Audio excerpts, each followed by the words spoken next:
Amados hermanos, hijos de Dios, pueblo santo, como dice la Escritura, ¿verdad? Linaje escogido, real sacerdocio, nación santa.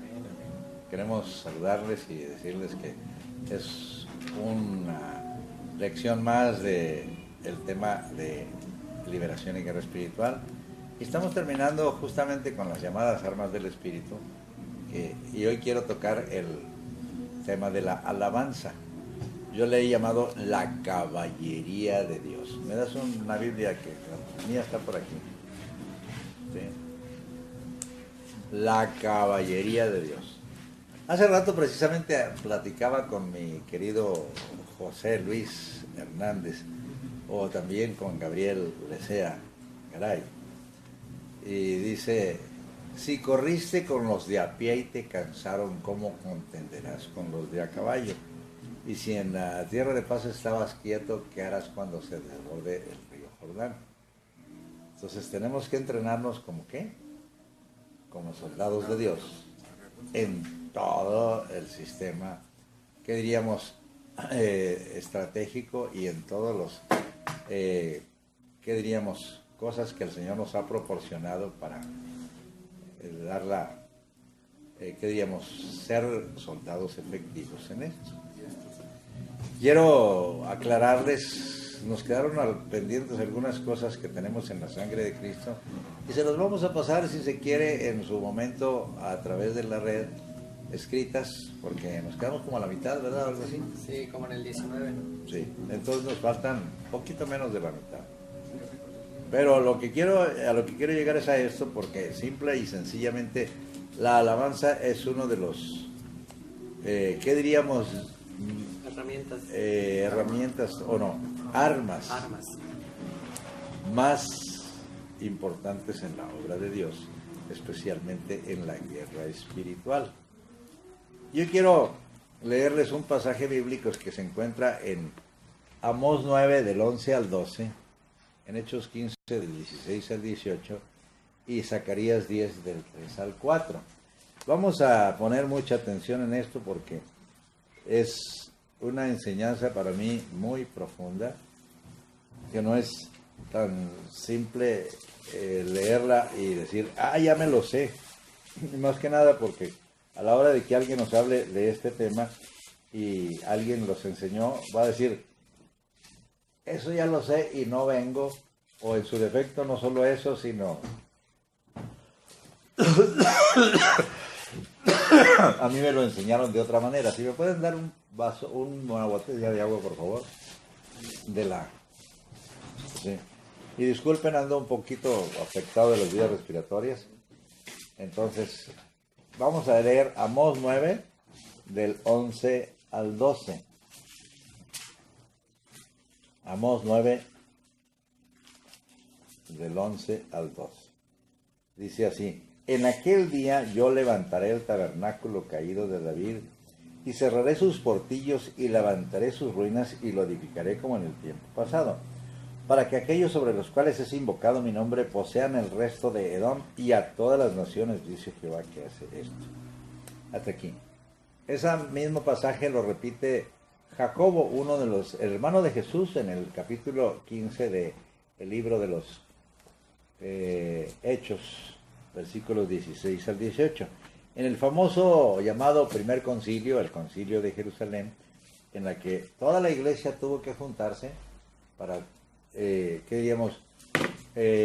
tratar algunas cosas que estaban haciendo o produciendo una división en la iglesia en general. Y quiero que entendamos eso porque casi siempre los que fuimos los pioneros, vamos a decir, en la predicación de la palabra, y tenemos ciertos prejuicios, vamos a estorbar el desarrollo de la iglesia, porque a mí me enseñaron de esa manera y no vamos a dejar esto, y vamos a rechazar inclusive a aquellos que se están convirtiendo, aunque no porque no fueron nuestros, ¿cómo se llama? Discípulos. Es 15. El capítulo 15, versículos, dije, del 16 al 18. Ahorita les voy a explicar qué fue lo que generó ese conflicto. Dice, es más, desde el 14, dice: Simón ha contado cómo Dios visitó por primera vez a los gentiles para tomar de ellos pueblo para su nombre. Nótese eso, los gentiles son las naciones no israelitas, ¿verdad? Dice, y con esto concuerdan las palabras de los profetas, como está escrito: después de esto volveré y reedificaré el tabernáculo de David que está caído, y repararé sus ruinas y lo volveré a levantar, para que el resto de los hombres busque al Señor, y todos los gentiles sobre los cuales es invocado mi nombre, dice el Señor, que hace conocer todo esto desde tiempos antiguos. Dice uno, bueno, en realidad el conflicto se estaba generando porque el pueblo que recibió por primera vez el mensaje de salvación fueron los judíos, ¿sí? Y la visitación del Espíritu Santo fue el pueblo de Israel.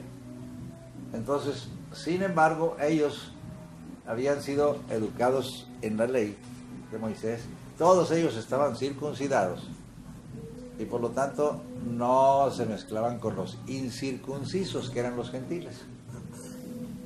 Entonces, en esa ocasión, precisamente, el mismo Pedro tuvo que ser enseñado que lo que Dios limpió no lo llame como uno inmundo, porque Dios lo manda inclusive en el capítulo 10 de Hechos a la casa de Cornelio, que era romano, un centurión de la compañía la italiana, que era muy piadoso, y que Dios le manda un ángel y le dice, ve a la casa de tal Simón Curtidor, y ahí está un hombre que te va a hablar del Evangelio. Tiene que darle el Señor una visión, como te ha dado los sueños a ti, para decirte, cuidado con esto, ¿sí? No les digas. Entonces le muestra un lienzo que baja del cielo con animales limpios e inmundos, porque para los israelitas ciertos animales son limpios, como son los que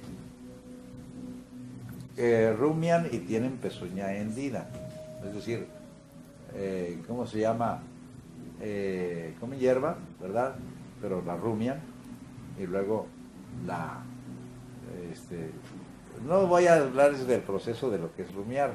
Lo importante es que era la característica. Para ellos eran animales limpios. Si tenía pezuña hendida, o sea, dos uñas, ¿verdad? En lugar de un casco como el caballo, ¿sí? Entonces, pero no rumiaban, eran inmundos, como el cerdo. Si eran rumiantes, pero no tenían ni siquiera pezuñas, sino garras, como el conejo, también eran inmundos. El conejo es inmundo. Así que si te gusta mucho el conejo, ¿verdad? Oye, mijo, alguien dijo, ¿verdad? ¿Has visto? Oye, ¿has visto cómo se besan los conejos? ¿Sí? Eso, tú sí sabes, ¿verdad? Porque no hay. Bueno, no hay. Están dormidos. Están de vacaciones. Así no han dado las bromas, estamos hablando de animales inmundos.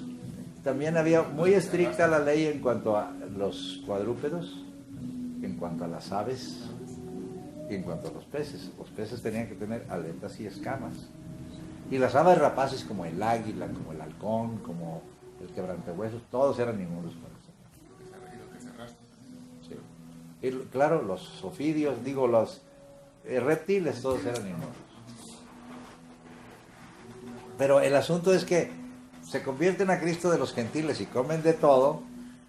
Entonces llegan cristianos de la ciudad de Jerusalén a Antioquía, donde por primera vez se les dijo a los discípulos cristianos. Y entonces llegan diciendo, es necesario que se circunciden y guarden la ley de Moisés, si no, no van a ser salvos. Y se armó un problema a nivel de toda la iglesia, en toda la historia, en ese tiempo, en todos los lugares. Los gálatas inclusive fueron contaminados con ese tipo de enseñanza. ¿Sí? Fueron las primeras iglesias que se convirtieron, ¿verdad? Antioquía de Pisidia, Frigia, Pamfilia, Derbe, Iconio, Listra, donde apedrearon a Pablo fue en Listra, ¿verdad?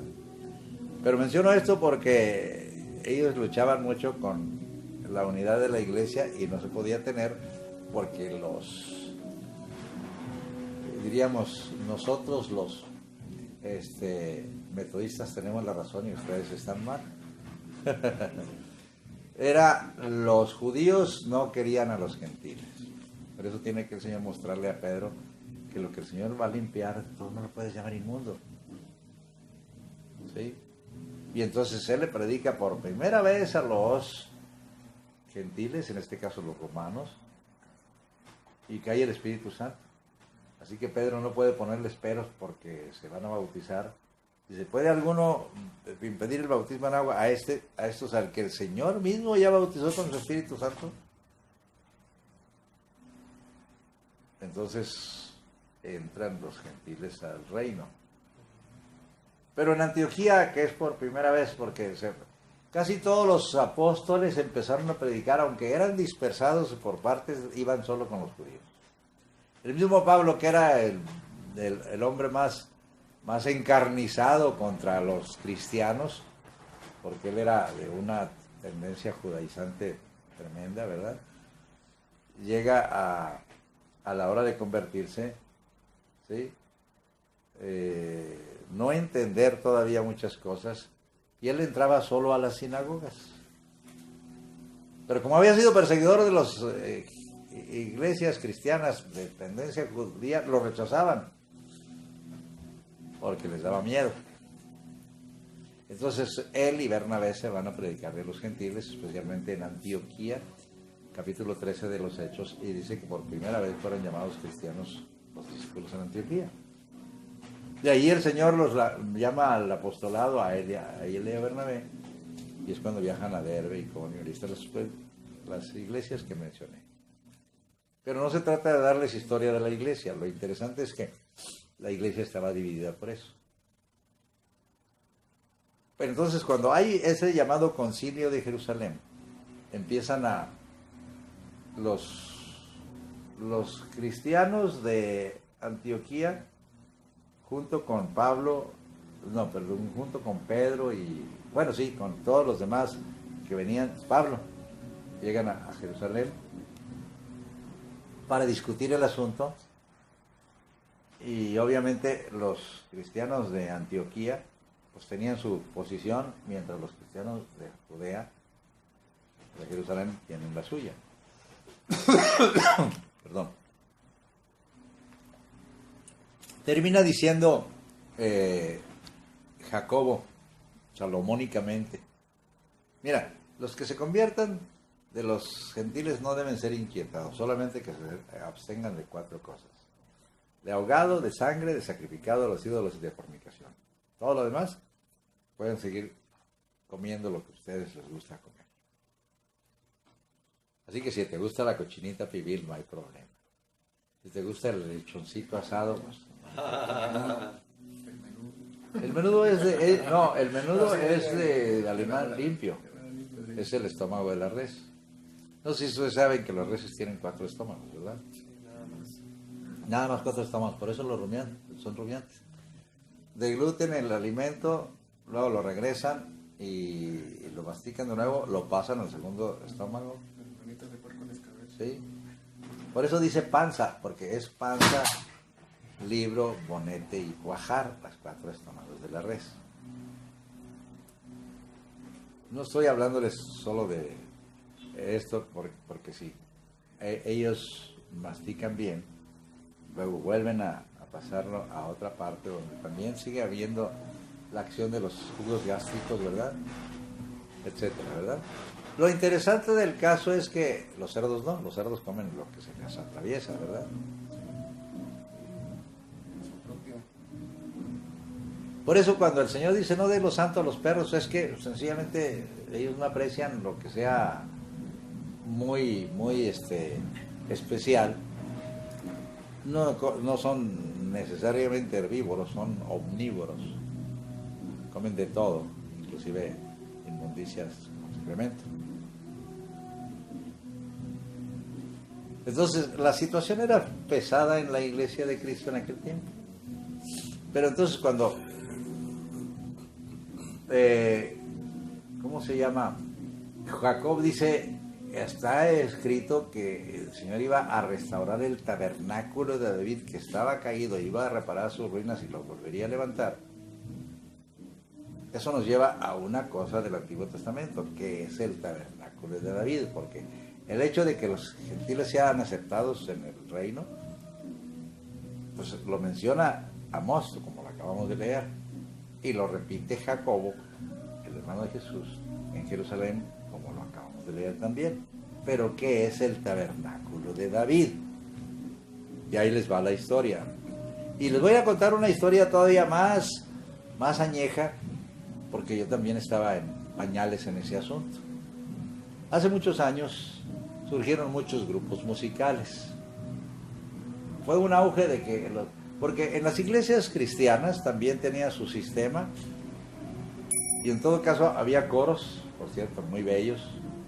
Trinidad tuvo 3, ¿sí?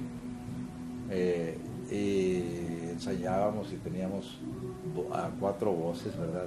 El llamado tenor, el bajo, el barítono, etcétera, ¿no? Las sopranos, las contraltos, etcétera. Y eran muy hermosa la adoración en este aspecto. A veces enaltecían mucho al Señor, a veces era nada más un, ¿cómo se llama? Cantar bello, pero no sabe si el contenido del himno era importante o bueno. Si puedes remontarte un poco atrás, vas a recordar los oratorios que escribió Jorge Federico Händel o Juan Sebastián Bach, que es música muy hermosa y es de tipo. Si ustedes no han leído el Aleluya de Händel, Sí. es una parte de un oratorio escrito por Händel, que es toda la Biblia cantada. ¿Sí? Está hermoso, pero el Aleluya se hizo clásico, ¿verdad? Y se hizo clásico inclusive cuando oías el Aleluya, se para todo el mundo. ¿Por qué? Porque el rey de Bélgica, creo, no recuerdo, se pone de pie al oír el Aleluya, ¿sí? Y entonces ya toda la gente pues tuvo que aprender a pararse. Es importante que entendamos que a veces si es música revelada por Dios. Luego les explico más de esto, porque les vamos a hablar mucho acerca de lo que es los elementos de la música verdaderamente. Pero en ese tiempo los grupos empezaron a cantar. Hay uno muy precioso, los amé mucho. Yo sé que Elizabeth Garza me está oyendo, porque su hermano Isaí Garza Casagner era el baterista de ese grupo. Se llamaba Generación de Jesús. Todos los surgió en los centros de fe, esperanza y amor. Y entonces me acuerdo que una ocasión estaba Isaí hablando, ¿verdad? Él era baterista, y dice: nosotros ahora estamos sirviendo al Señor en este ministerio, y lo dice, no sé si será ministerio, pero nosotros tratamos de servir al Señor. Le hago así y que me quedo anonadado, porque exactamente no sucedió aquí, ¿verdad? Yo espero que haya sucedido. Pero abrí en Crónicas así, pero es en Primero de Crónicas donde la abrí y quedé en el capítulo 25. Dice así: asimismo David y los jefes del ejército apartaron para el ministerio, es lo primerito que dice, a los hijos de Asaf, de Emán y de Jedutum, para que profetizasen con arpas, salterios y címbalos. Y el número de ellos, hombres idóneos para la obra de su ministerio, vuelve a repetirlo, fue de los hijos de Asaf, Zacur, José, Netanías y Azarela, hijos de Asaf, bajo la dirección de Asaf, el cual profetizaba bajo las órdenes del rey. De los hijos de Jedutum, Gedalías, Seri, Jesaías, Asabías, Matatías y Simei, 6 bajo la dirección de su padre Jedutum, el cual profetizaba con arpa para clamar y alabar a Jehová. De los hijos de Emán, Buquías, Matanías, Uziel, Seguel, Jeremot, Ananías, Anani, Liata, Gidalti, Romantieser, Josbecasa, Maloti, Otir y Masio. Todos estos fueron hijos de Emán, vidente del rey en las cosas de Dios, para exaltar su poder, y Dios dio a Emán 14 hijos y 3 hijas. Y todos estos estaban bajo la dirección de su padre en la música en la casa de Jehová, ¿sí? Con címbalos, salterios y arpas para el ministerio del templo de Dios, Asaf, Jedutún y Emán estaban por disposición del rey. Y el número de ellos con sus hermanos instruidos en el canto para Jehová, todos los aptos, fue 288. Para mí fue un impacto esa revelación de Dios, en cuanto a que sí es un ministerio la alabanza. Va ligado a ¿Perdón? va ligado a profecía, entonces. Exactamente, para allá vamos, todavía. No crean que es cualquier cosa la alabanza. Nosotros cuando estábamos pequeños, nos criamos en una iglesia pentecostal donde se le da dizque mucha importancia a la alabanza porque todo el mundo canta. Es más, de hecho, yo quisiera recordarles, y creo que Elizabeth lo recuerda, porque ella cantaba mucho, que el estilo de los cristianos es, además de mucho rato de alabanza, y a veces coges un himno y lo repites hasta 10 veces, ¿verdad? Quiero decirles que cuando yo me entregué a Cristo, el canto que me tocó, y yo tenía 13 años, era el que dice, has hallado en Cristo plena salvación por la sangre que Cristo vertió, toda mancha lava de tu corazón, eres limpio en la sangre eficaz, eres limpio en la sangre de Cristo Jesús. Es tu corazón más blanco que la nieve, eres limpio en la sangre eficaz. Son 4 estrofas, pero el coro lo repitieron no sé cuántas veces, eres limpio en la sangre, que me quedé así. Yo nací en una familia cristiana, yo creía que estaba bien mi religión, porque te enseñan una religión, es la religión católica y la religión evangélica. Entonces hay rivalidad entre cristianos y católicos.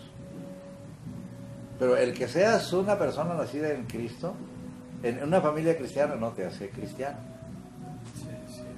El que seas, aunque conozcas mucho la Biblia, porque una de las cosas que me dio el Señor fue muy buena memoria, y empecé a estudiar la palabra desde niñito, entonces retuve mucho de la palabra. Y podía discutir inclusive con los pastores, si quieren, porque yo conocía mucho de la Biblia. Pero no es eso. Entras a la adolescencia y empiezan las tentaciones y todo eso.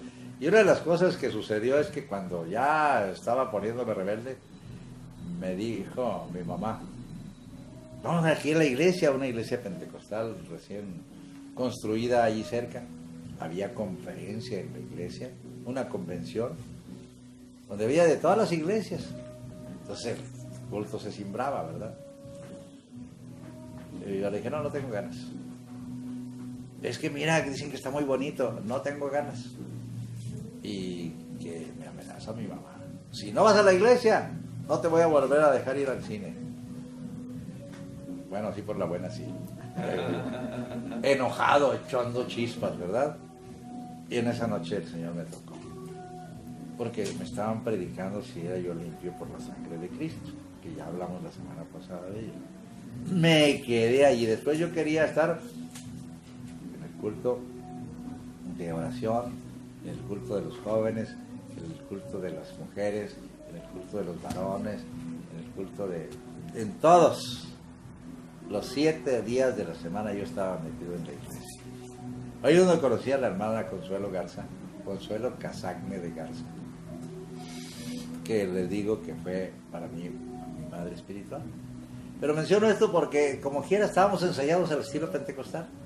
Entonces pasaba uno y el culto era inclusive estábamos violando la ley, pues estábamos en todo caso afectando al vecindario, porque terminábamos los cultos a las 11 de la noche. ¿Sí? Pero no solo es eso, no se trata de criticar mi iglesia, sino la cuestión de la enseñanza. Terminaba los tiempos del primer tiempo de alabanza, decía, vamos a dar lugar a cantos especiales. Y si había 10 que querían cantar, cantaban un canto especial. Y entonces, por ejemplo, vamos a decir, pasaba Tomás con su guitarra y decía, voy a cantarles un canto para el Señor. No sé cantar, pero lo hago para la honra y gloria del Señor. Y empezaba, una llaga podrida era mi vida, tum, ta, ta, y tirado entre la basura tú me encontraste. Bueno, así nos habían enseñado. Era el estilo además de los de ese nivel, ¿verdad? Los de la colonia moderna, que éramos pura gente pobre y medio ranchera, ¿verdad? Pero menciono esto porque era igual. Yo quería cantar un canto, decía, voy a cantar un canto, y a mí me tocaba tocar estilo bolero, ¿no? Me gustaba mucho. Y entonces cogía la guitarra y decía, yo no sé cómo pueden negarte al mirar en el mundo por doquier que me habla con dulzura de Cristo el Salvador. Yo te siento en las plantas que pusiste por doquier.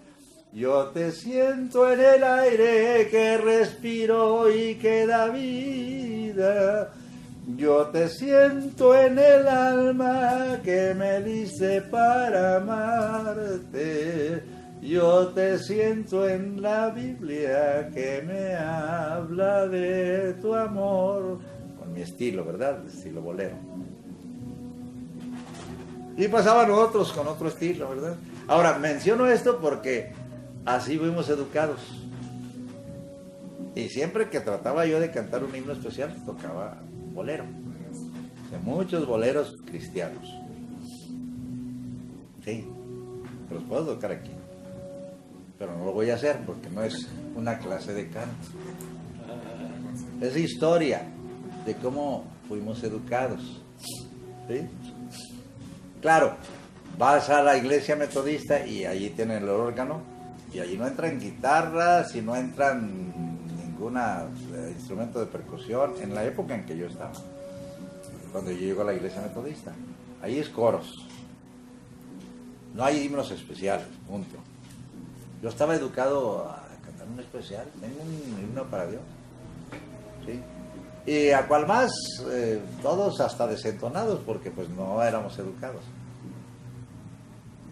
Hasta que yo ingresé a los coros, especialmente en la iglesia pentecostal donde estaba, y cantábamos en voces y todo eso. ¿Sí? Menciono esto porque aquí mismo dice que todos eran idóneos para el ministerio. No puedes ser idóneo si no te preparan. ¿Sí?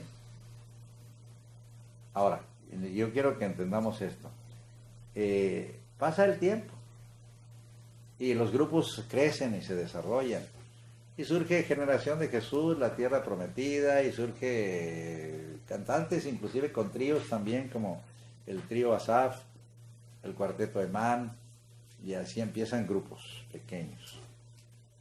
Hermosos en muchos casos, bien educados en sus voces.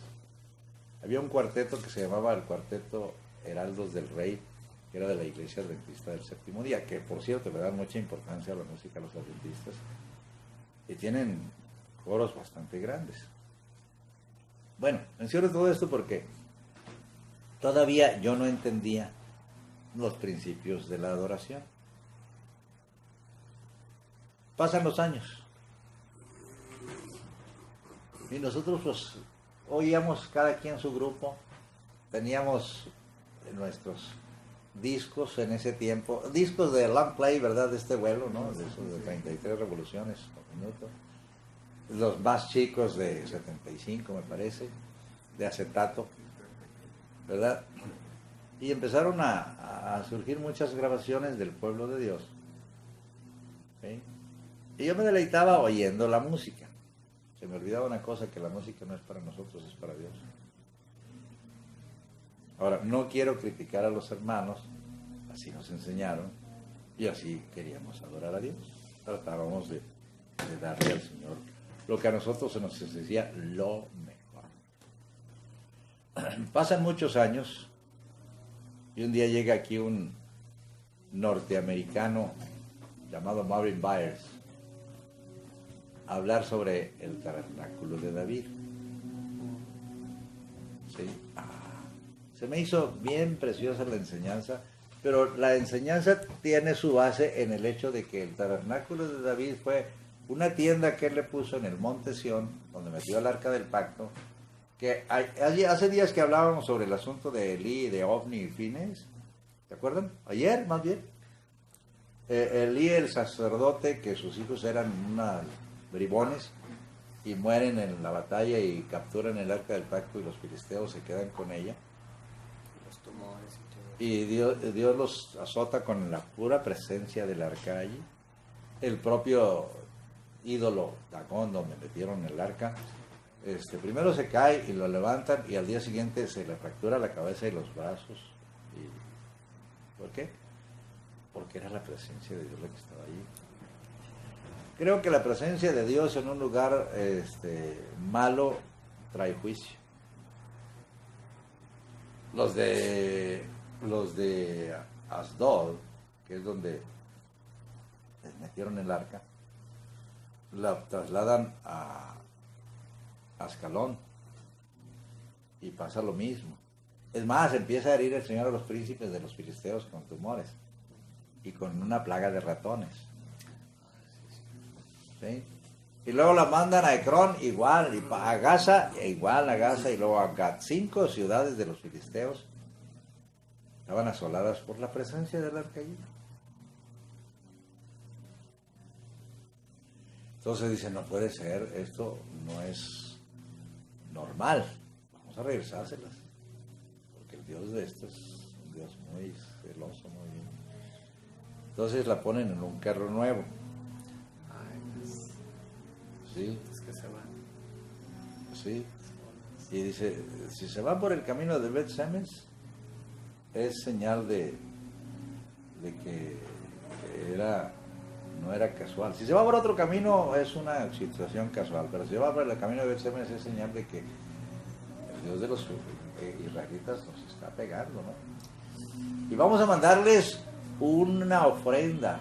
Empezaron a hacer formas de sus tumores de oro y de ratones de oro por cada ciudad junto con el arca del pacto.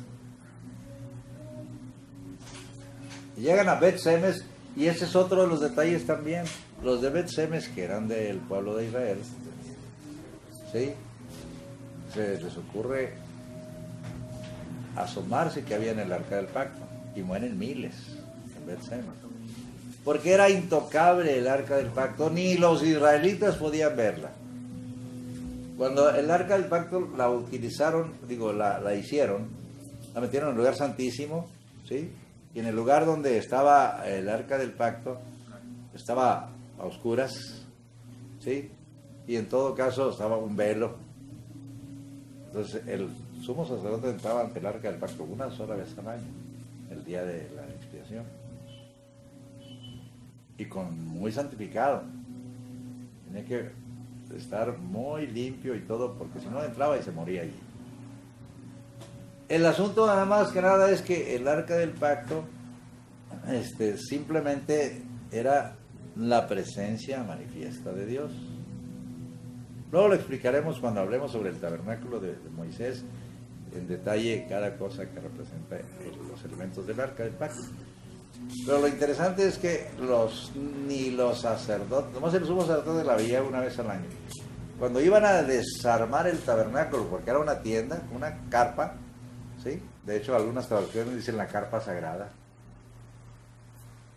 Descolgaban el velo del templo, del lugar santísimo, y se la ponían encima del arca del pacto, sobre los querubines y todo eso. Tenían unas varas por las que tenía que ser transportada. Le ponían un paño azul encima y luego los sacerdotes ya santificados tenían que coger las varas y llevarlas sobre los hombros. Entonces, así sucedió con Fines y Ofni, nomás que ellos no estaban santificados. Van al arca del pacto porque querían vencer a los filisteos y la pierden porque Dios quería matarlos. Pero volviendo a lo que estamos tratando de explicar, en el caso particular del arca del pacto, la dejan abandonada por 20 años, dice el libro de Samuel, en la casa de Abinadab. Muy bien. Pero recuerden, ¿qué era el arca del pacto? Jesucristo. No, ya sé que representa a Jesucristo, pero ¿qué era el arca del pacto? La presencia. La presencia manifiesta de Dios. Porque Dios hablaba en medio de los querubines cuando consultaba al sacerdote. Hablaba en medio de los querubines la voz del Señor. El sacerdote tenía que estar también muy santificado para poder consultar con el Señor. Y el Señor le contestaba a través del Urim y el Tumim, que es otro elemento del tabernáculo, que para mí representa la palabra y el espíritu. Pero eso es otro tema. Lo importante del caso es que pierdes el arca del pacto, ¿pierdes qué? La presencia de Dios. Entonces, pasan los años. Yo digo que 20 años quedó abandonada, pero 20 años, ahí donde lo menciona. David, llega Saúl, no tienen el arca del pacto. Y por 40 años gobierna Saúl sin la presencia de Dios, sin el arca del pacto. David empieza a gobernar y él en Hebrón está 7 años. Sumen los años. ¿Cuántos? 20 y 40 y 7, 67. Más el momento en que él se le ocurre, yo habito en un palacio de mármol y la casa del Señor está en tiendas. Es bueno que la traigamos. ¿Dónde está? En casa de Abinadab. Abinadab tenía 2 hijos, Usa y Agio. ¿Ven? Pero la traen en un carro nuevo. ¿Es el sistema de qué? ¿Cómo la regresaron los filisteos? En un carro nuevo, ¿sí? Para que no haya sido usado en otra cosa más que trasladar el arca. Pero era a la manera de los filisteos. La traen en un carro nuevo. La ponen sobre el carro y van los bueyes dirigiendo la carreta. Cuando iba los bueyes tropezaron un poco, se mueve el arca y se va a caer y extiende la mano Usa y cae fulminado, ¿verdad? Esa es la escena que yo vi en... Esa escena Eso es muy tremendo. ¿Por qué? Porque profanó el arca, no la podía tocar. Nadie podía tocarla. Pero a lo que quiero llegar es a esto, que ellos estaban utilizando el sistema filisteo para trasladar la presencia de Dios. Entonces les da miedo y entonces la dejan en casa de un filisteo, por cierto, Obed-Edom Geteo. Geteo era de Gat, de donde había sido Goliat. Pero por 3 meses Dios bendijo la casa de Obed-Edom. ¿Por qué? Ahí está la dicotomía de cómo estando tanto tiempo en un lugar no hubo bendición y en tan poco tiempo en otro lugar hubo más bendición. Porque Obed-Edom era un filisteo convertido y era un siervo de Dios. Llega la presencia de Dios a tu vida y debe bendecirla. ¿Sí? Pero entonces se dio cuenta David y dice, estaba bendiciendo. Entonces consulta ahora sí la palabra. Dice, es que el arca del pacto debe ser trasladada por los sacerdotes. O sea, no podemos hacer las cosas de Dios al sistema del mundo, es a lo que quiero llegar. ¿Sí? Entonces, a la hora de la adoración, por eso yo soy enemigo del rock. Ahorita se los explico.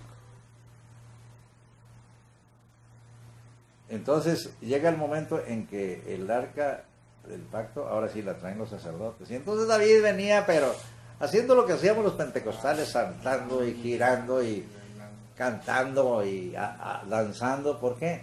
Porque ahora la presencia de Dios le iba a traer a su palacio, pero vamos a decir al jardín de su palacio donde le puso la tienda. ¿Sí?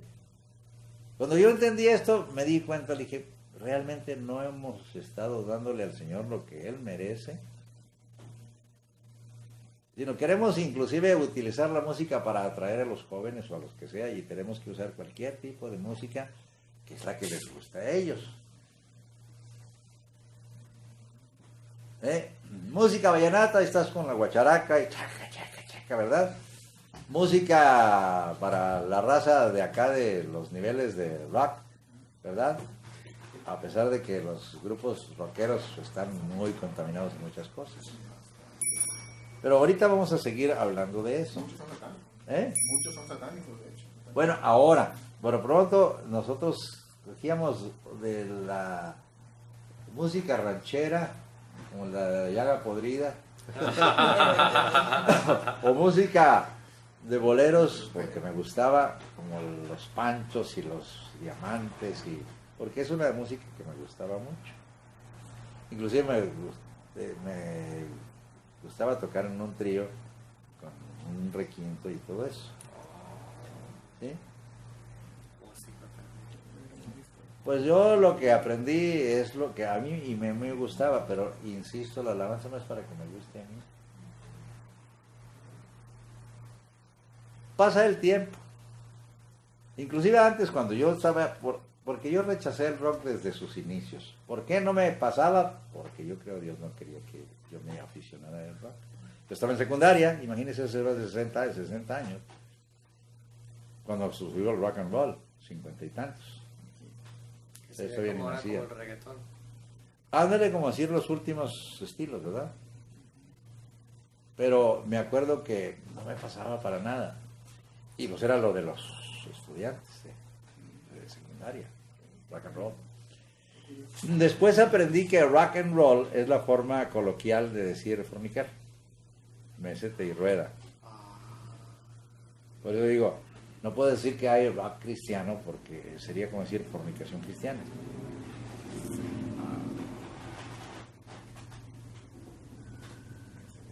Esa palabra se acuñó en los bajos fondos de Cleveland para describir la fornicación. Nomás imagínense eso. Entonces, pero a mí me chocaba, y me chocó ya cada grupo que salía, que empezaron, es más, déjenme volver a decirles, volviendo con Generación de Jesús, de los cantos de ellos, me gustaban mucho, ¿sí? Y lo más que le dije, no quiero en mis campañas, porque yo los invitaba a tocar, no quiero rock, ¿sí? Y surgieron muchos cantos bellos, pero de ellos había uno que decía, y era antes inclusive de que existiera el grupo musical, uno que dice, qué bella historia tan incomparable de plena salvación y eterna redención. Algo así, el plan oculto revelóse al hombre, varón de lágrimas y de dolor. Oh, cuánto le amo y le adoro, etcétera, ¿no? Y que me acuerdo que Elvis Presley lo popularizó como It's Now or Never. Yo no sé si ustedes han oído a Elvis Presley, ustedes no son de aquella época. Una que otra canción. Sí. Y resulta que era una canción napolitana que se llama O Sole Mio. O Sole Mio es una canción al sol. No más que tomada en la música del mundo, le pones letra cristiana y pues está muy bello el canto. Me di cuenta de que aunque tú le quieras dar a Dios algo, pero lo tomas del mundo, como si el Señor no tuviera suficiente capacidad para darles inspiración de su propia música, el cómo la quiere. No es como le gusta al hombre, es como el Señor merece. Entonces yo no dejé de amar a los muchachos y ellos siguieron siendo usados por Dios hasta que en un accidente fatal mueren dos de ellos. Isaí Garza, mi querido hijo de la hermana Chelo, y su yerno, Víctor Galvez, Rafael Galvez, dejando cada quien un hijo, estaban ya casados. Y se acaba el grupo. Resurge posteriormente con el que había sido el formador, el director de música, Antonio Monzón, Y él empezó a pegar al rock, porque ya no estaban las personas a las que yo les prohibí y que me hicieron caso. Pero menciono esto porque no es lo que a mí me gusta, lo que al joven le gusta y lo atrae, es lo que atrae la presencia de Dios. Y es aquí lo que importa, por eso dice, no sé si se han puesto a pensar ustedes, que dice, ¿por qué David y los jefes del ejército formaron el sistema de adoración? ¿Por qué? Porque para David, que era el rey, y los jefes del ejército estaban en guerra, ¿y la guerra? Necesitaban la presencia de Dios en el campo. Porque el Señor dijo, cuando salieres a la guerra y vieres carros y caballos y un ejército más grande que el tuyo, no les temas porque yo estoy en medio de ti. Pues tienes guerra y tienes que tener segura la presencia de Dios en tu vida. Sí, Tomás y luego Gabriel. Ministerio. ¿Pudo haber la probabilidad o en el pasado de que alguna otra persona que no estuviera en la religión fuera iluminado para interpretar la música de Dios? Me refiero a Wolfgang Amadeus Mozart. Mira, vuelvo a insistir, Mozart era un prodigio. Pero Mozart era una persona muy, ¿cómo diríamos? Desde el punto de vista musical era un prodigio, pero desde el punto de vista moral estaba muy mal. ¿Sí? Si yo pudiera decir, como les dije, Juan Sebastián Bach o Jorge Federico Händel, ¿verdad? Que les dedicaba a Dios su música. Se compararía como, por ejemplo, con un panadero que tenga cólera o que tenga gripa, o sea, lo que va a salir de él va a salir contaminado. Exacto. Es muy importante. ¿Ibas a decir tú otra cosa? Sí, porque hay varios argumentos. Casualmente escuché por segunda vez o tercera vez uno anoche, que la música, o cierta corriente de música, o prácticamente cualquier corriente de música es buena para adorar a Dios, porque así se convierte mucha gente. Sigue siendo lo mismo. Se convierte, entre comillas, porque no se convierte. Se convence quizás. No se trata de eso, se trata de transformar la vida.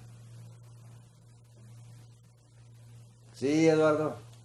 Pastor, yo pienso, no sé, que los músicos o los adoradores, muchas veces cuando ellos yo pienso que han sido inspirados por el Espíritu, las letras o la música que sacan son muy bellas y a mí cuando escucho algo me llega hasta el Espíritu y a veces aún yo no conocía nada del Señor y era tocado y derramaba llanto por la música. No, ya lo sé, por eso te digo, mientras no estaba restaurado el tabernáculo de David, o sea, mientras no se había dicho que en realidad la adoración debe ser básicamente con la palabra, porque Jesús dijo, Dios es espíritu y los que le adoran es necesario que le adoren en espíritu, o sea, con mi espíritu, y en verdad, o sea, con la palabra, que es la verdad.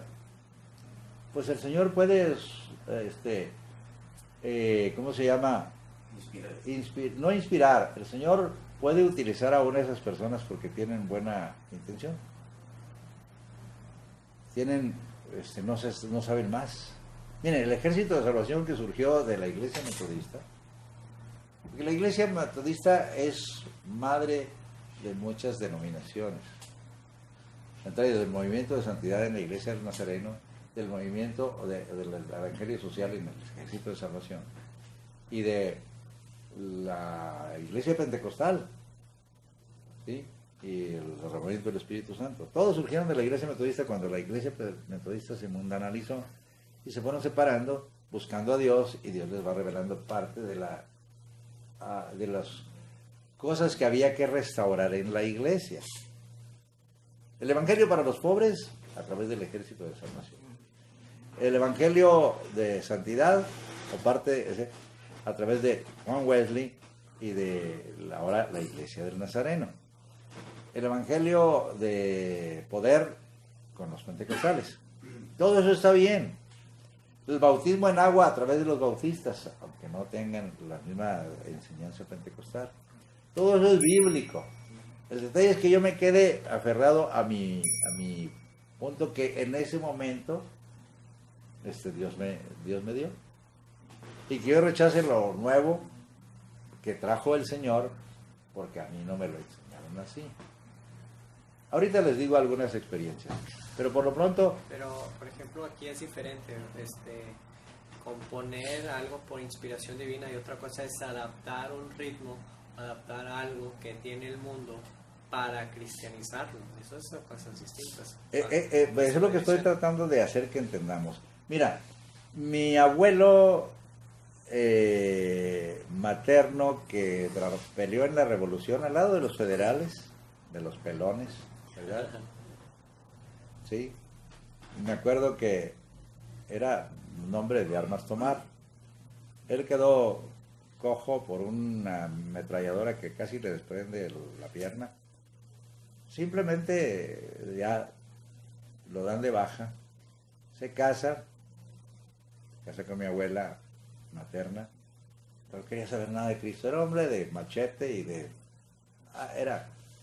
Entonces mi abuela paterna llega y evangeliza en la casa y se hace un grupo.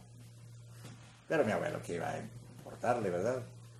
Hasta que había un canto, es el número 161 de los himnarios de Gloria, que por cierto, el himnario de Gloria lo compiló el que fue pastor de mi papá en San Antonio, Texas, el hermano H.C. Ball. ¿Sí? Y el 161 dice: pecador, ven al dulce Jesús, y feliz para siempre serás, y en verdad le quisieras tener, al divino Señor hallarás. Ven a Él, que te espera tu buen Salvador. Ven a Él, que te espera tu buen Salvador. Está hermoso el canto, es un canto evangelístico, puede decirse, y lo tocó a mi abuelo. Y Dios lo transformó de un hombre que era fiera en un manso corderito. Yo amé mucho a mi abuelo y él a mí también. ¿Sí? Pero es interesante el hecho de que cómo te transforma el poder de Dios. Pero era lo que tenías. El Ejército de Salvación, lo vuelvo a sacar a colación porque utilizó mucho la música de bandas para atraer a la gente. Y adaptaba las canciones, por ejemplo, Tampico Hermoso, tú eres música de nuestra época, o a Totonilco, etcétera, y le ponían música cristiana y la gente se acercaba y ya les evangelizaban, ¿verdad? Y los de salvación, Ejército de Salvación, no solo evangelizaban, sino daban mucho, ¿verdad? Formaron una especie de ejército real con grados de generales, coroneles, capitanes, etcétera. O quizás de generales no, porque el general sería nuestro Señor, ¿verdad?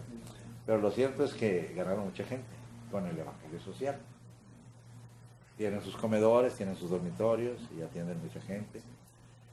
Pero menciono esto porque van surgiendo cosas que tú, Dios te las muestra, atiende a los pobres, y además pues, les das lo que tienes. Hablando de los, por ejemplo, de los metodistas, por ejemplo, cuando surge el evangelismo, el metodismo, era una parte de la iglesia anglicana. La iglesia anglicana era una iglesia católica nacional. ¿Sí? Se separa Enrique VIII de Roma porque no le quiso dar permiso de divorciarse de su esposa para casarse con otra mujer. Y entonces él dijo, pues yo no tengo por qué estar sujeto a Roma. Y él se para. Sigo siendo católico, ¿verdad? Pero hacen una nueva iglesia que se llama la iglesia anglicana. Quitan mucho de la idolatría y todo eso. Y de ahí surgen los Wesley. ¿Sí? Old Wesley, pues son anglicanos. Y entonces ¿cómo se llama? En Juan, que son gente muy piadosa, busca mucho al Señor, y eran muy metódicos en su forma de ser. De ahí el mote de metodista fue un insulto. Ay, los metodistas. ¿Sí? Pero surgió un avivamiento tan tremendo, y de él, los dos hermanos Wesley, Juan era el predicador y el varón de Dios que enseñó mucho y evangelizó prácticamente toda Inglaterra. Carlos era el himnólogo, hizo muchos cánticos, miles creo. Pero en la época del estilo de la música, que para ellos, a los anglicanos, les decían que era una música de taberna. O sea, no era lo que a ellos les gustaba, y lo que la iglesia anglicana tocaba. O sea, siempre vas a tener tendencia a rechazar lo que se está reincorporando o restaurando. Pero menciono todo esto porque estamos tratando de entender que la música no es una música que es porque a nosotros así me la enseñaron, sino es lo que Dios te revela. ¿Sí? Teniendo, por ejemplo, un himnario de 150 salmos, porque todos son musicados, ¿verdad? Está Jedutún, uno de los profetas de aquí. Está Asaf, que tiene más salmos después de David, y los hijos de Coré. Los hijos de Coré tienen 12, Quiero que pensemos en los salmos. Son 150. De esos 50, 75 son de David. Otros 25 son de Asaf, de Coré y de Jedutún, y uno de Moisés, del 90. Y los otros 50 son anónimos. Pero los compilaron en el libro de los Salmos. ¿Sí? Y entonces te das cuenta de que eso es la música de Dios. Aquí mismo en Crónicas mencionan la música de Dios, que es el capítulo 16. Pastor, Sí. pero también la palabra dice que hay que adorarle con cántico nuevo. Para allá vamos. Ah, ok. Amado hermano, no avance. se me adelante. Dice, fíjense bien, capítulo 16, dice, versículo 37. Nos vamos a regresar porque ahí está otra vez cómo se debe adorar al Señor. Y se dejó allí cuando traen el arca del pacto, en el capítulo 16 es cuando lo traen y traen sacrificios y todo eso. Pero dice, y dejó allí delante del arca del pacto de Jehová a Asaf y a sus hermanos, ¿sí? Para que ministrasen de continuo delante del arca cada cosa en su día. ¿Sí? A Obed-Edom y a sus 68 hermanos, y a Obed-Edom hijo de Jedutún, y a Osa como porteros. Asimismo el sacerdote Sadoc, y a los sacerdotes sus hermanos delante del tabernáculo de Jehová en el lugar alto que estaba en Gabaón. Allí no estaba el arca del pacto. El tabernáculo de Jehová era el de Moisés. ¿Sí?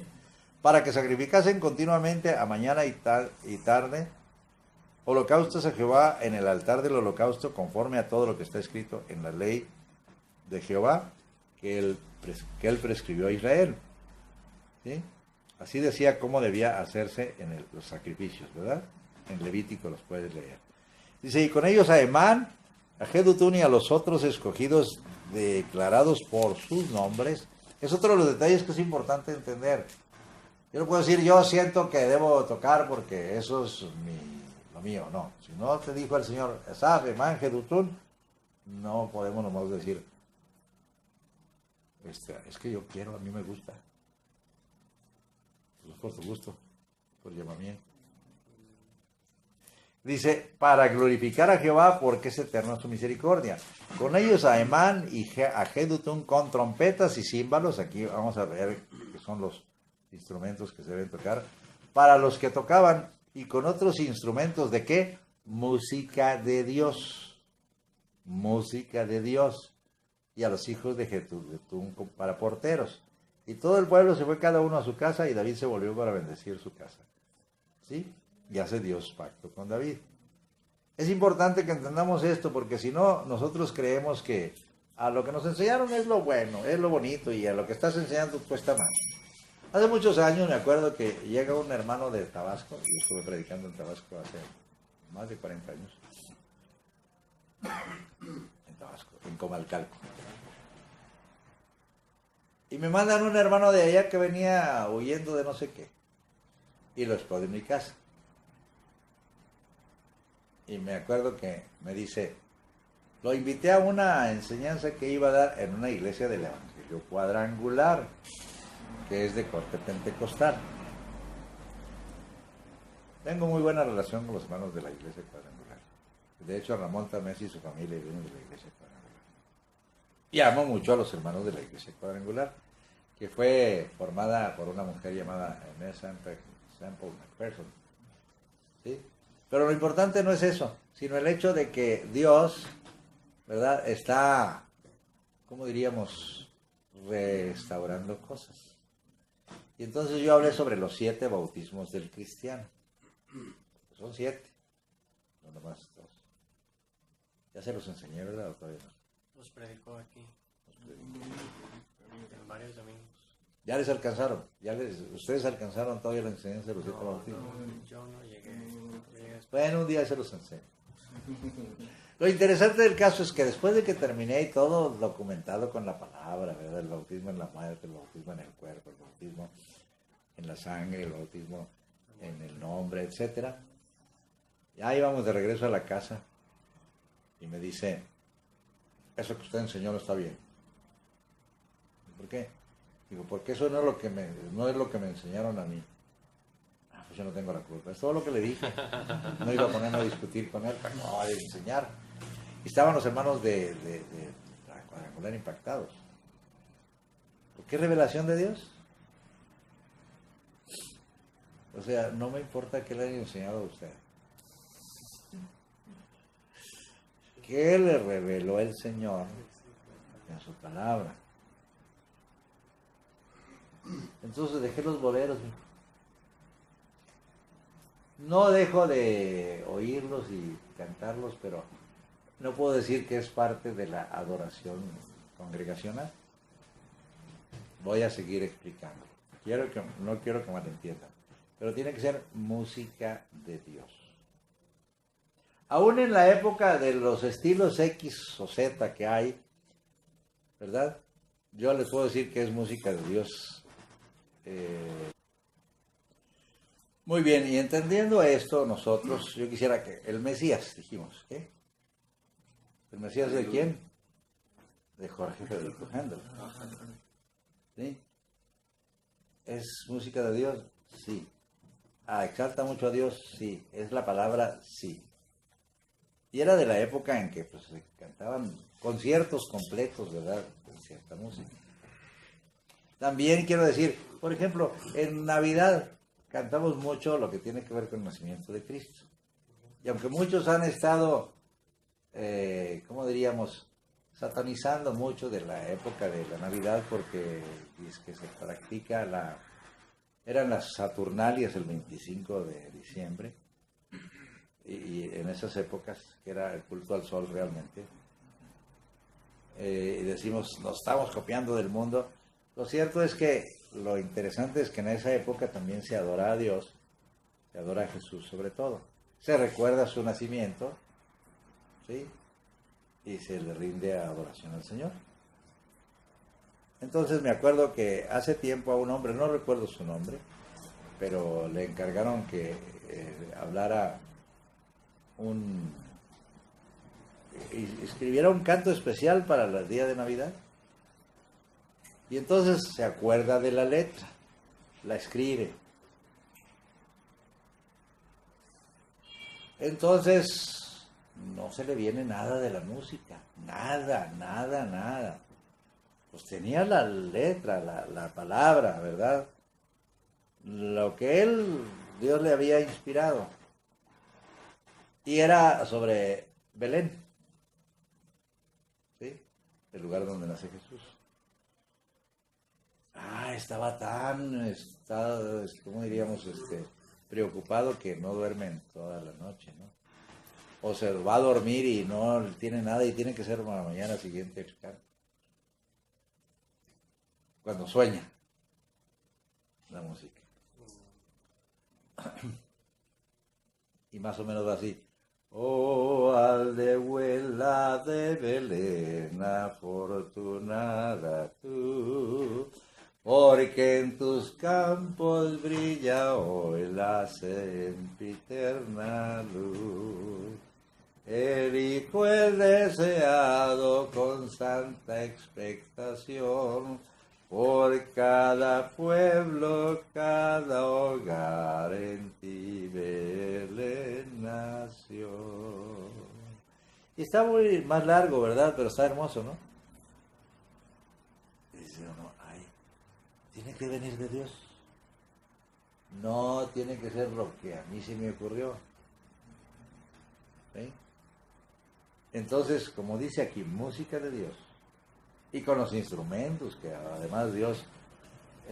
quisiera que no malentendiéramos las cosas. La música tiene que darle a Dios. Y el asunto de los instrumentos a veces también nosotros los estamos utilizando equivocadamente. ¿Sí? ¿Por qué? Porque la música tiene 3 elementos. La melodía, la armonía y el ritmo. Y cada uno ministra a cada área de nosotros, que somos espíritu, alma y cuerpo.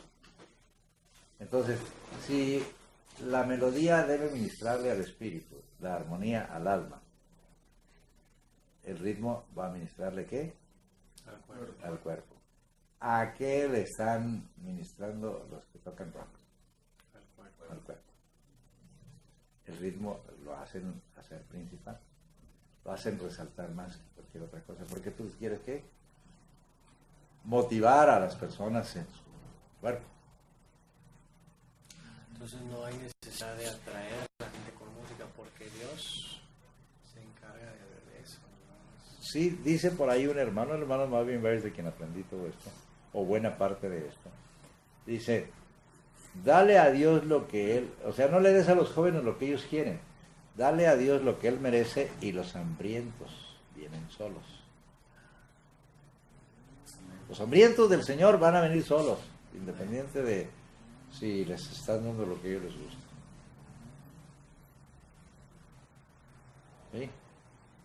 No malentendamos. ¿Sí, mi hermano?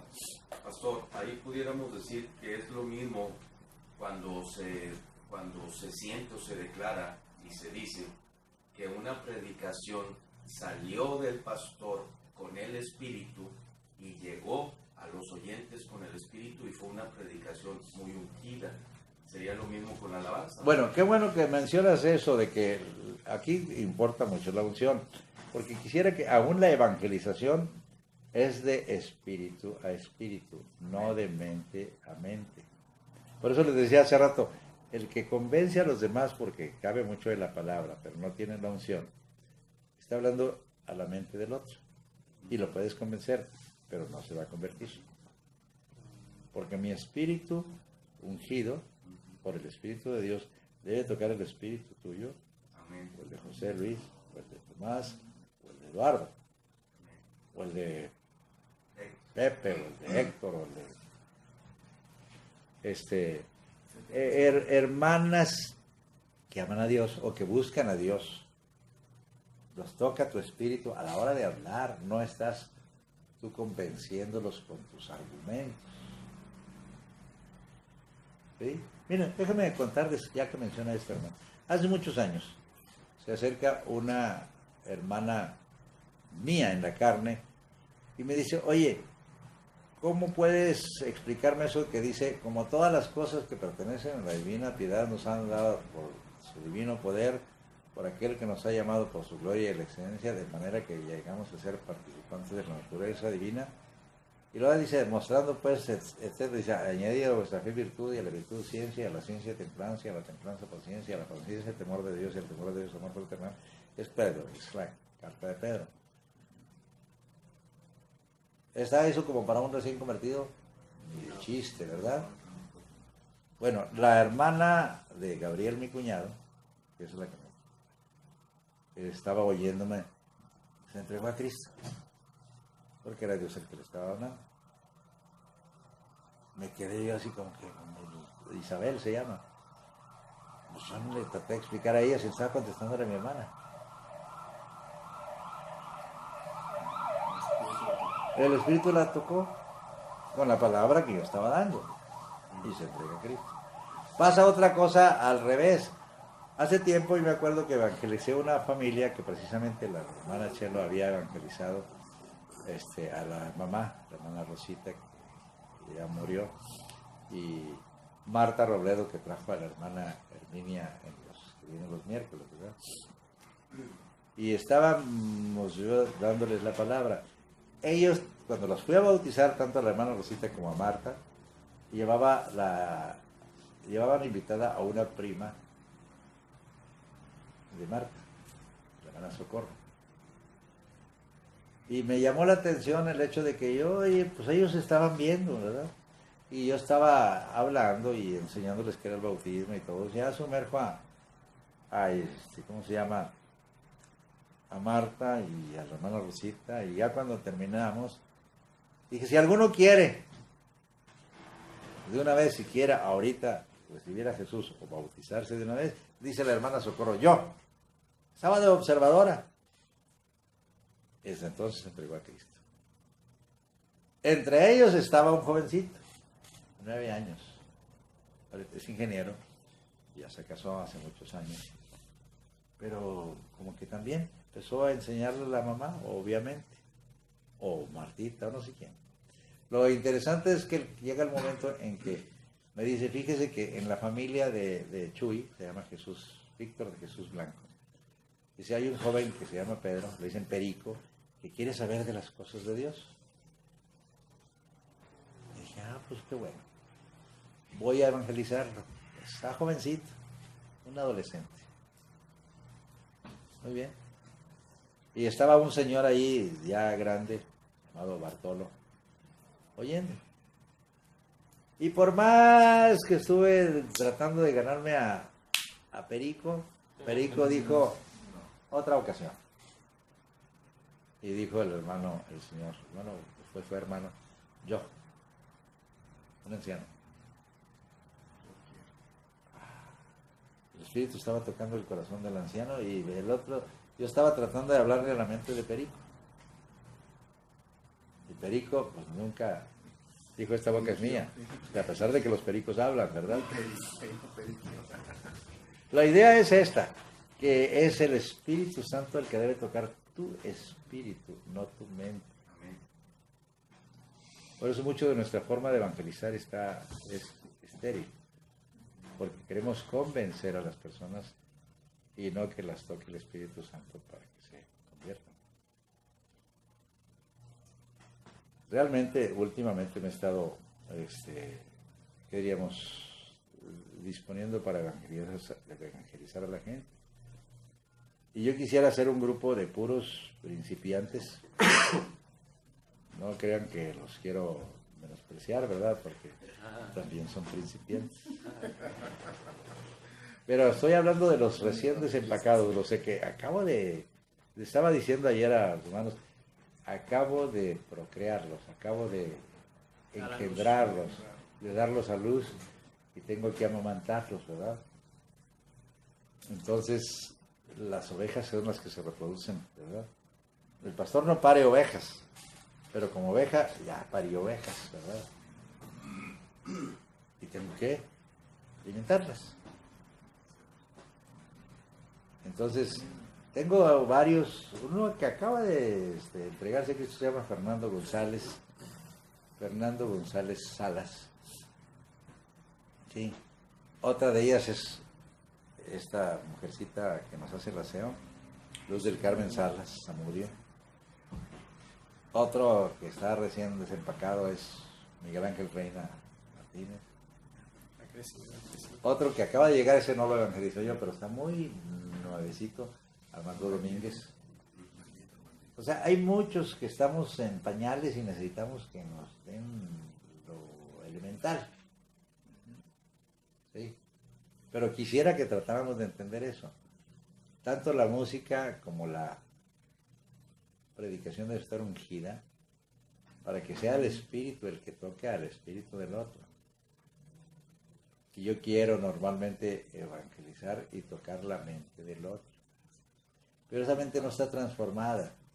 Todavía tenemos que ser renovados en el espíritu de nuestra mente, como dice Pablo a los Efesios, o transformarlos por la renovación de nuestro entendimiento, porque seguimos metidos con muchas cosas malas del mundo.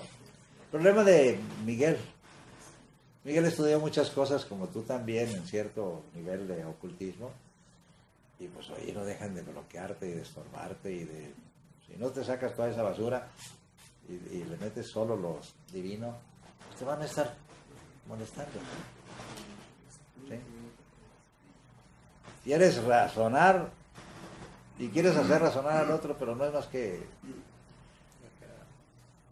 lo que pasa es que no tienes el espíritu y no puedes tocar con el espíritu del otro. O si lo tienes, el otro no puede estar tocado su espíritu porque está atiborrado de tantas cosas. Cuando el Señor transformó el agua en vino, las vasijas que estaban allí, que eran tinajas de piedra, estaban vacías. Si no hubieran estado vacías, no hubiera podido el Señor convertir el agua en vino. Estaban ahí hechas agua, ¿no? Digo, estaban para el agua, era para purificarse esas tinajas, y se conforme a la purificación de los judíos. Pero resulta que se les acaba el vino. Y entonces le dice María, ¿no tienen vino? Pues yo que tengo contigo, mujer, no ha venido mi hora. Pero dice, hagan todo lo que él les diga. Bueno, pues pónganles agua. Pero estaban vacías las tinajas. Si no estamos vacíos, ¿estás lleno de qué?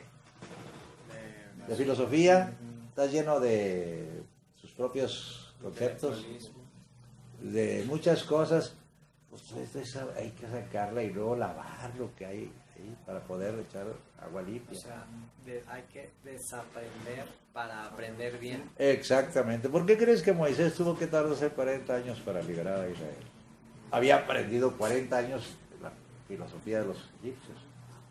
Pues siempre que cuando defiende a las hijas de Jetro, dice, un varón egipcio, no parecía israelita, había sido educado entre los egipcios. Los 40 años se va al desierto, donde tiene que desaprender todas las porquerías que le enseñaron en las escuelas de Egipto. Entonces, sacúdete todo lo que tengas del mundo, todo lo que aprendiste antes. Tú también. Y tú también. Pastor, y la persona que dice, de repente, no, pues a mí me gusta la música electrónica cristiana, me gusta el reggaetón cristiano, no importa, al cabo que Dios ve mi corazón y yo le alabo. No es porque no va a traer la presencia de Dios. O sea, va a estar... Esa es la clave, atraer y retener la presencia de Dios. El otro es entretener la carne nada más. Exactamente. Okay. Deleitarme en el estilo que a mí me gusta. A mí no me ha gustado nunca eso, menos ahora que conozco los principios para poder adorar a Dios. Y hay mucho que hablar, no nos vamos a terminar ahorita con esto. Nos quedan 15 minutos por decir. Ahí no dice que... sí, 10 minutos nada más. Quiero que entendamos, todavía si quieren alguna aclaración, con toda confianza, porque al cabo que hay mucho para dar. Pero vamos a continuar con la alabanza. La semana que viene, y vamos a hablar del cántico nuevo. Y vamos a hablar de los elementos de la música. La alabanza, como pregunta, es una herramienta muy poderosa para guerra espiritual y liberación. ¿Por qué crees que le digo yo la caballería de Dios? Ahí les va, un texto para que con esto cerremos prácticamente todo. Quiero que vayan a Zacarías, capítulo 10, versículos 3 y 4.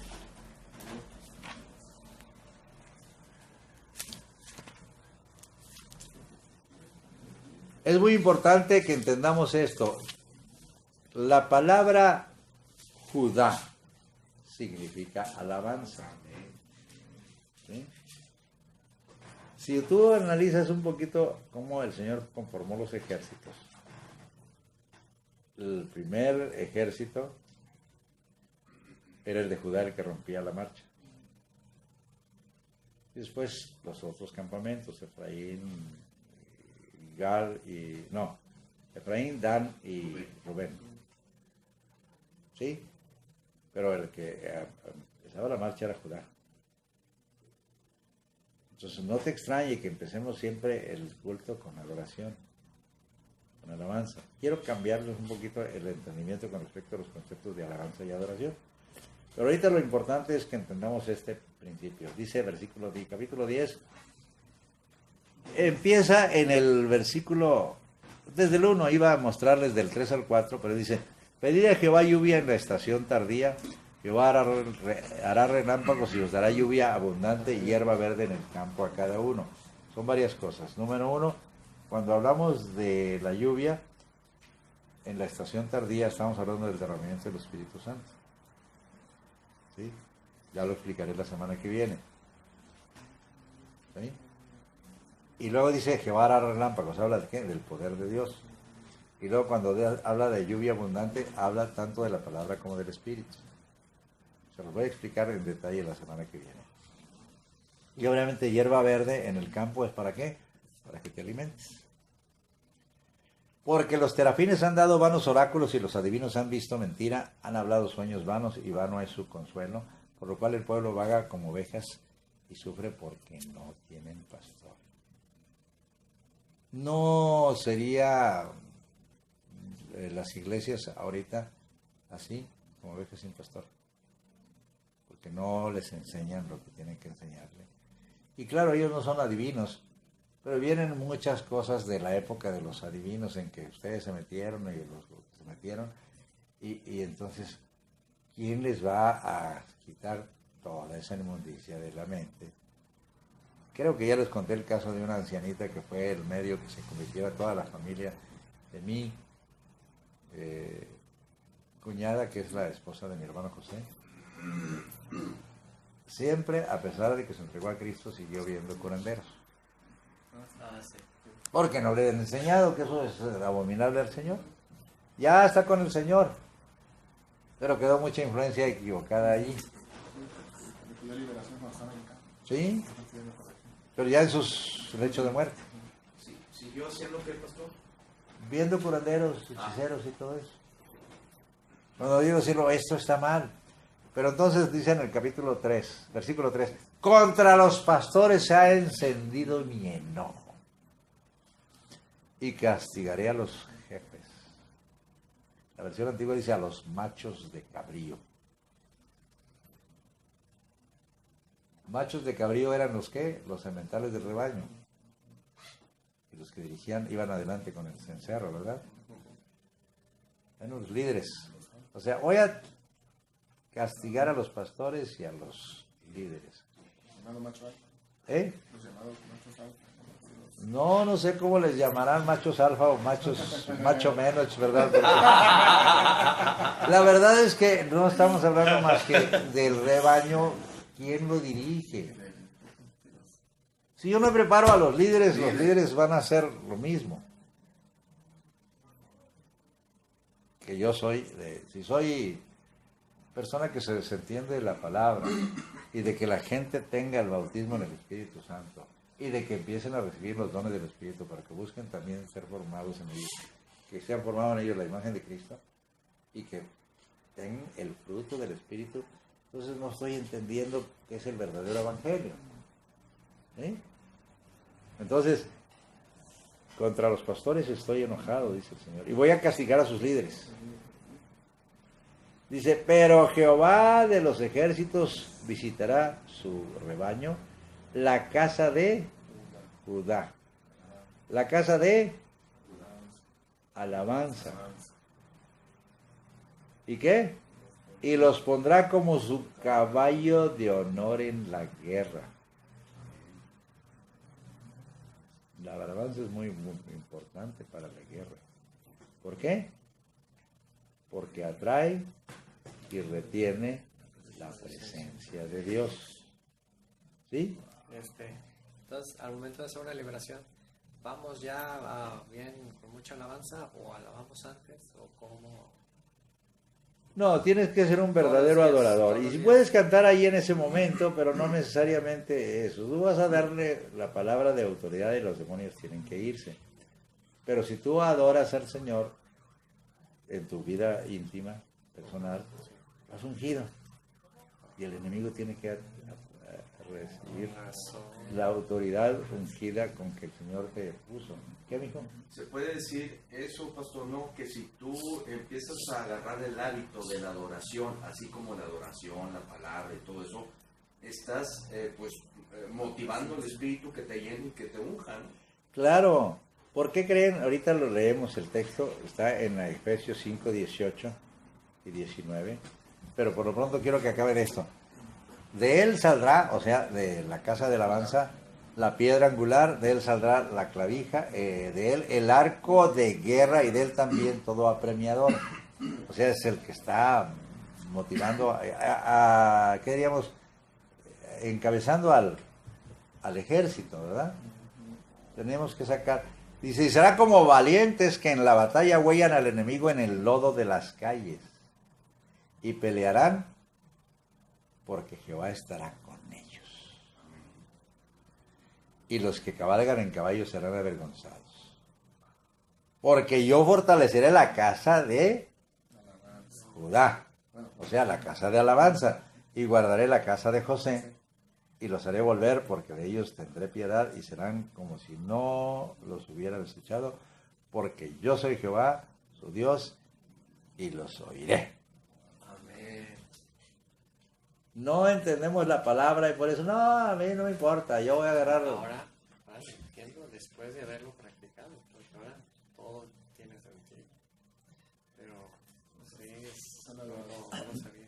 Por eso es lo que te digo, en el momento en que Dios te empieza a revelar cosas, a veces tú te sueltas y empiezas a hacer las cosas sin que otro te haya enseñado, y entonces solo te la confirma el Señor. Pero en algunos casos tienes que ser enseñado.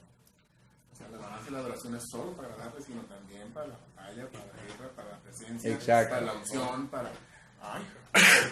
Wow, o sea, No, por eso te digo, en realidad nosotros hemos sido mal enseñados o no hemos sido enseñados. a mí no me habían enseñado. A mí no me...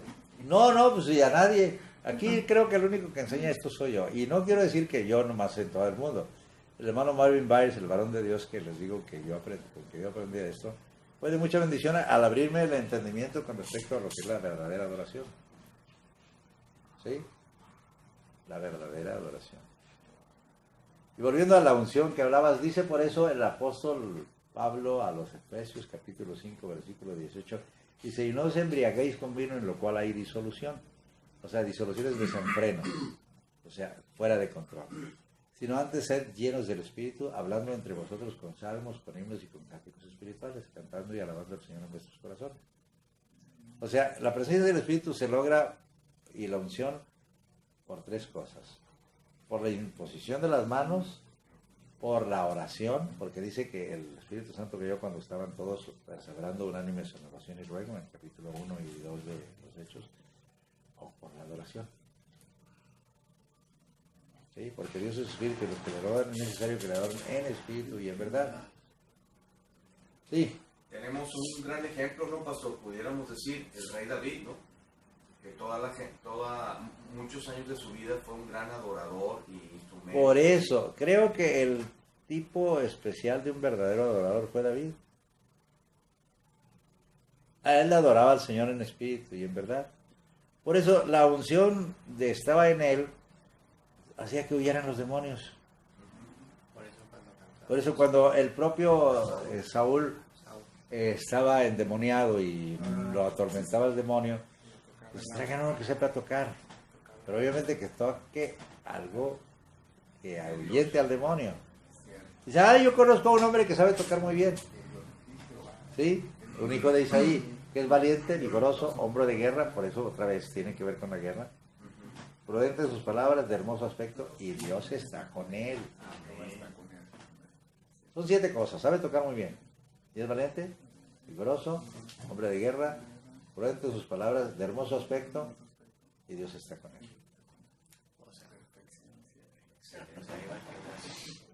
¿Quieren? ¿Lo seguimos? ¿O aquí nos quedamos? Ya se acabó el tiempo. Entonces, por eso la misma palabra nos dice que cuando estamos en aflicción, alabemos. Cantemos. Si está alguno en aflicción, haga oración. Si está alegre, cante alabanza. Si está enfermo, llame a los ancianos y estos van a orar ungiéndole con aceite en el nombre del Señor. Y la oración de fe sanará al enfermo y el Señor lo levantará. Y si hubiera cometido pecados, le serán perdonados. Obviamente estamos llevándote al arrepentimiento primero.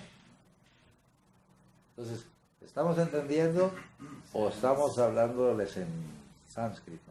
En chino, o en hebreo. ¿Sí? Ese sería un gran ejemplo, ¿no, pastor? Para tratar de imitarlo al rey David, para estar como un hombre de guerra, un hombre con unción, un hombre... Pues como... es el ejemplo. Mira, hace tiempo leí un libro sobre el liderazgo, verdadero liderazgo.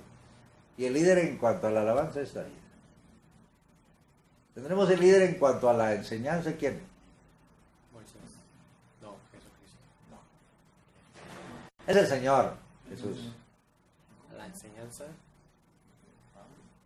Pablo, correcto. Pablo es el que le da estructura a toda la iglesia. ¿Sí? Estoy hablando del verdadero liderazgo. A veces nosotros decimos, no, aquel que tiene, no, el verdadero líder no se anda auto enalteciendo. Al contrario, el Señor lo mantiene humilde, pero a través de las pruebas. ¿Sí? Pero eso es otro tema. Con esto concluimos. Queremos decirles que les amamos y que queremos que todo lo que hayamos hecho, o dicho más bien, sea de bendición para ustedes. La semana que viene vamos a hablar de los elementos de la música, de los efectos de la música, inclusive de los instrumentos específicamente que nosotros debiéramos tocar, ¿verdad? Porque hace rato mencionaste la música electrónica. No necesariamente es lo importante. Tiene que ser, ¿qué? Lo que Dios te haya revelado en su música. ¿Ok? Bueno, nos despedimos de nuestros amados hermanos y la próxima semana, ya les dije, es la segunda parte, lo que tiene que ver con la alabanza. Dios les bendiga.